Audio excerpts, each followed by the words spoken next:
Thank you for joining the marketing show. My name is Matthew Kilmurry, founder and CEO of apartmentgeofencing.com and hotelgeofencing.com, and I'm your host.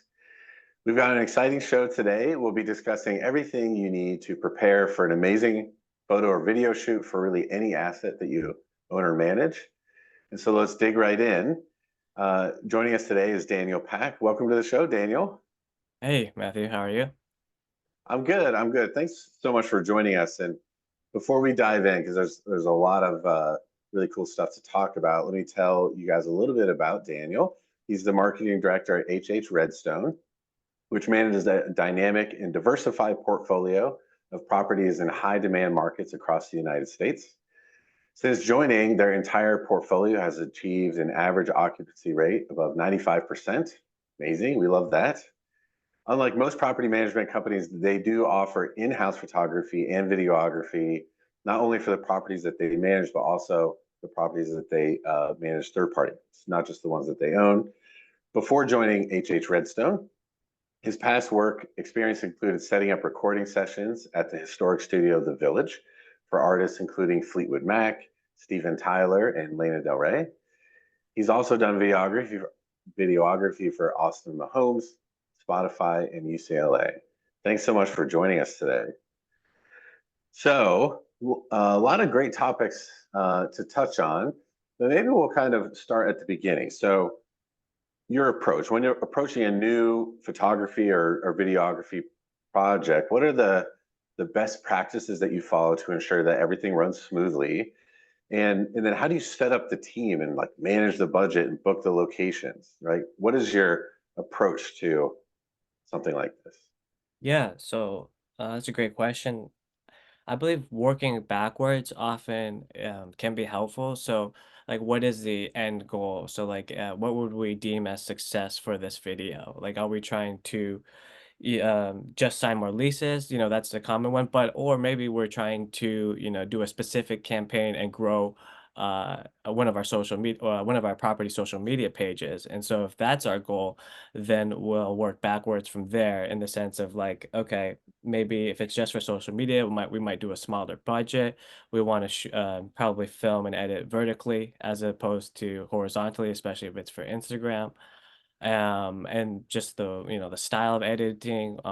I think it's really helpful to always reference what is working at the time, not to always copy other people, but to just see different trends, and like the way, if it's the color grading or the type. A lot of quick cuts are common these days, or music is really important, especially if you're doing anything on social platforms. And so again, if we're doing those kind of projects, we would adjust it. Or if we're doing something more for websites, then film horizontally and probably like do more location scouting. And then again, just really make sure we know what our end goal is, and what budget is necessary to achieve that goal. And then try to set the what we want for the outcome to be as clear as possible. Yeah, yeah, I like having especially the expectations around like budget and timing, right? Yeah. Because some people are like, "Oh, we want this," Yeah. and being able to say, "Okay, sure." Like, so you map it out backwards, like you said, and you say, "Okay, so then it would be this. Here's the timing, the budget," and then they might go, "Oh, okay. Well, then can we do this?" Right. Right. Yeah, setting those clear expectations. That you hit it on the head. It's like people have all sorts of wonderful ideas, and so sometimes it's my job to narrow it down to an organized strategy where we, all collectively come up with, all right, this is what we want to do, because it's really easy to go down too many rabbit holes and then not have a clear cut path. And so I think that's why sometimes not having too many cooks in the kitchen is a good idea, or just having Yeah, strong leadership for sure. yeah. Yeah, too. And what we've noticed sometimes is doing a little education up front too, like what's possible and what's not, because we all consume video, and but a lot of the video that we consume is like highly done professional video from like Allstate or Geico, or like that's the type of brand videos that we see on social personally. Um, and so being clear with people up front, like what's going to be possible, if, especially if you're using templates, or if, um, you know, it's going to be vertical versus horizontal, and where that would go. Like a little bit of education up front too, so people have an understanding of like what this is going to look like, what's possible and what's not. Um, Really avoids that feeling of like a little bit of letdown sometimes. We're like, oh, I thought it would be this. Right, right. Um, That's so yeah. one of the things that you mentioned as we were chatting previously that I loved hearing about is that creativity is a skill that can be developed, and not necessarily something that you're just born with. And I love that idea because I think so many people who maybe have a passion for this feel like, oh well, this isn't an area that I feel naturally inclined to. But they love it, and they would like to kind of further themselves in their career with it. So how do you encourage someone to tap into their inner curiosity and develop those creative skills, whether it's just for a corporate gig or a more artistic project? Yeah, that's a great question. That could definitely be a pretty big discussion, but so I'll try to keep it concise. My best advice would be to, especially if you're in the early phases of creativity, to be really protective of like the space that you're allowing yourself to create. So what I mean by that is, especially with videography or photography, a natural instinct is, oh, I want to immediately start posting stuff to social media so I can see what people think. And I think that's one of the biggest detriments because you're already starting off where how you look at your creativity is already the value of it is impacted by, people double tapping on a screen if they Uh, like it and, those metrics matter later on for certain things, but I think when you're first developing your skills, that can really discourage or encourage you in a way where I think it's not sustainable in the long run. So I think, yeah, just give yourself that space. So sometimes, like when I do video projects, well, in the past when I would do more freelance for like especially social content, like I wouldn't even look at the comments for the video I had just done until I'd finished the next video. Because then by that time, I didn't really care about what people had to say for the previous video, right? Not that I wouldn't have feedback, but specifically that kind of social media discussion can be detrimental. I'll take client feedback. That's different, right? right. So, Yeah. I um, love that. There's a Twitter now X handle called "Don't Read the Comments," and mm, it's literally just like a Twitter account that just reminds you on a daily basis, "Don't read the comments. Don't read the comments." right, right, right. Because yeah, if you base the success of things, on those comments versus the performance of the campaign, client feedback, it could take you in a lot of different directions. And I like the idea of kind of protecting yourself in the beginning and allowing the creativity to flow versus, um, getting bottled up by opinions of others. I love that. Yeah, like your best friend just might not like the same type of videos as you, so every Yeah. time you show him, he just might hate it, right? You just so it's like, but yeah, allow yourself to be that kid in the sandbox for sure for that first incubation period. Obviously, if your job throws you into it, that's different, but just being mindful of it, I think is helpful. Yeah. And so, moving on to an actual project. Um, how do you organize then a team effectively on set, right? Are there particular roles or responsibilities that you think are crucial for a successful photo shoot, say at a property?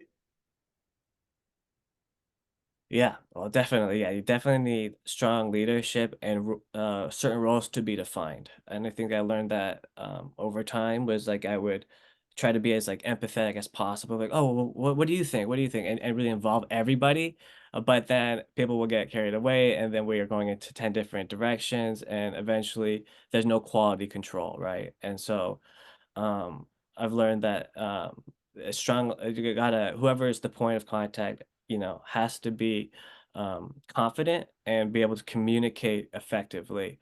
And that part, communicate, is really important depending on the shoot because like if you're on maybe like more music video shoots where people are accustomed to like being more like boom, boom, boom, and kind of not bossing people around, but it's much more direct. Whereas with like property management, some of these people that you might be working with is like their first or second photo or Right. video shoot they're helping you with, and they might take it really personally if you don't ask, say certain words like, "Oh, could you please do that?" or like little things like that go a long way. So I'll always set that precedence right off the bat. Be like, hey, like, is everyone okay with this way that I communicate? Like, I'm going to be direct, but it's not me being mean. So I just want to set that. And if anybody, feels like, like they're just being like, especially boss rounds, that can happen sometimes in different roles.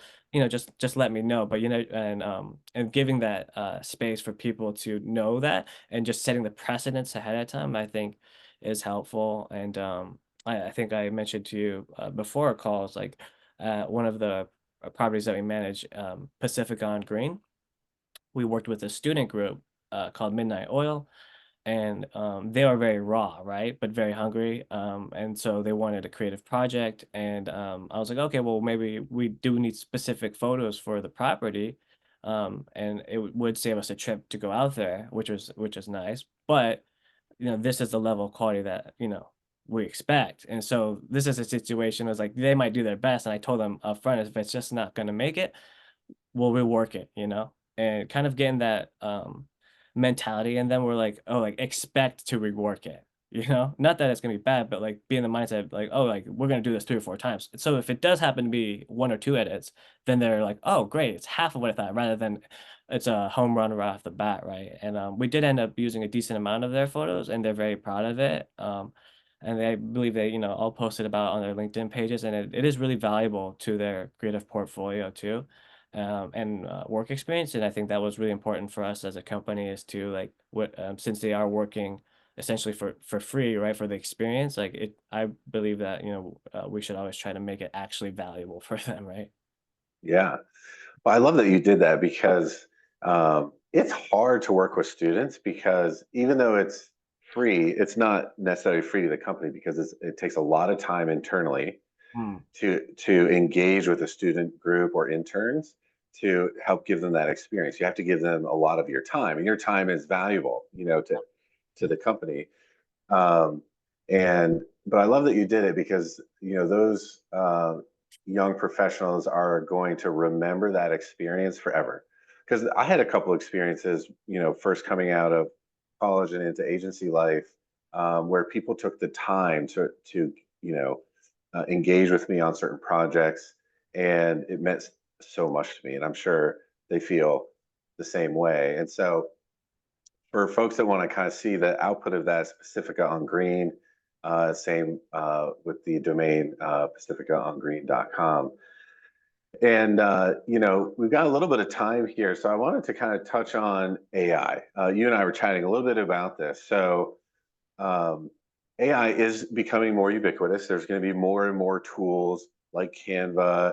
I know Google is creating a like a AI video tool within the platform itself. So you kind of throw in some photos and it'll like, put it together in a slideshow and that kind of stuff. Um, well, where do you think it's headed in terms of the intersection between creating this really valuable and super beautiful assets right from the beginning, and then the use of AI kind of moving forward? Where do you see this all headed? Specifically for like video and property management. Yeah. Right, sure. That's a great question. I think that some ways that I've already seen it is like the people that are able to really use the AI tools are the ones that are starting to excel. Makes Whereas like sense. the ones that are like pushing back aggressively are probably not gonna excel as much. And also, but the people that are too reliant on it are also not rising to the top. It's usually the people that are meeting it halfway, or like you said, like working with it, Yeah.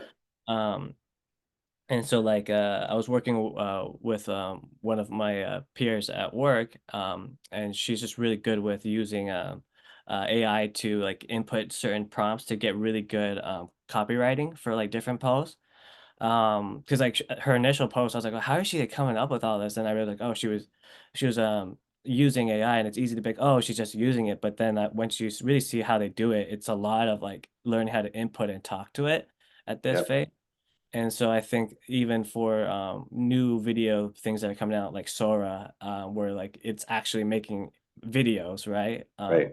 which that'll be interesting. It will be still dependent on what you feed it, and then Yeah. what you use from it. So I really still think being able to it's going to give you all these things to work with, but you got to be able to put it together and actually be able to do storytelling still through it. And regardless if it's a corporate or creative, like that storytelling aspect or that emotional Yeah. value is still, really important. And Yeah, I love that you said that, the storytelling. We've noticed as we create video for clients that when they have really solid photography and videography, it makes creating the additional components, the fresh video content kind of moving forward, so much more valuable. Because one of the great things about doing a video shoot is that now you have video, and you have video that you can cut and slice in a lot of different ways, so that you can have a video that's just on the amenities, or one for the neighborhood, or certain features, or being able to like create specific videos to meet people where they are in the conversion process, right? So kind of the evergreen video when I'm first being exposed to the brand. But now I'm like curious and I'm looking at specific floor plans. Well, I want to see a video of what is it like, the two bedrooms, and just really starting to create that downstream video content. AI is really helpful with that, but what we found is it takes a human. It takes somebody who can take the brand assets, put them in there, put and make them come to life utilizing the AI tools. Um, so much is there, and Sora is going to be super interesting because, and my prediction is that Sora is going to be used more for like B-roll footage. mm, So when 100%, you yeah. think of like a video, say for a property, and you just want a couple of people sitting around a coffee table at a coffee shop smiling and laughing, and it's 3 seconds of the 30-second video, right? Like creating little pieces like that can be create some additional movement and value and life to the video. But I think we would be years away from typing in a prompt like, okay, here's my property, here's all of our assets, create a video, and it's gonna, like create this custom animated video with the storytelling and everything. Maybe someday, but not right off the bat. Yeah, I think what you guys have right now, correct me if I'm wrong, is more of a beta program where it's like this template where you like insert your photos and choose music, and then it's like a hybrid of utilizing data. I think that works really well because then at least your ads can look professional but you still input, you give it the Yeah, different things, right? And I think that's smart because that's kind of where AI is right now, and then maybe next year it might go a step further, right? it Where like might. photos, I yeah. hope so. Yeah, the hybrid approach. We're thinking of renaming it being human assisted video because AI is just going to be like a cost of doing business moving forward, and it's like, but who's using like humans to help it move along? So, Yeah. Something I will well, go ahead. No, go ahead. Yeah. I was going to wrap up, but Yeah. you have a final comment? Yeah, I was just gonna give like a little trinket. I think something that people don't know about that is a tool that a lot of new videographers are utilizing is Topaz. And what it does is it upscales footage. So if you have like 1080p footage, like it can literally make it look 4K. It sounds too good to be true, but Okay. this type of technology is now come out, and like that's something that is being used a lot recently. I've seen a lot is Topaz for both photo upscaling and video. It's pretty Nice. crazy. Yeah, That's a great tidbit for the audience, and I'm going to check that out myself. absolutely. Yeah. So, Daniel, thank you so much for being a guest today. I really appreciate it. And thank you to everyone here on LinkedIn. I hope you join me again. We'll be back here next week, 1 o'clock Eastern Time on Thursday. Until then, love the journey, my friends. Awesome. Thank Thanks, you. Daniel. Appreciate it.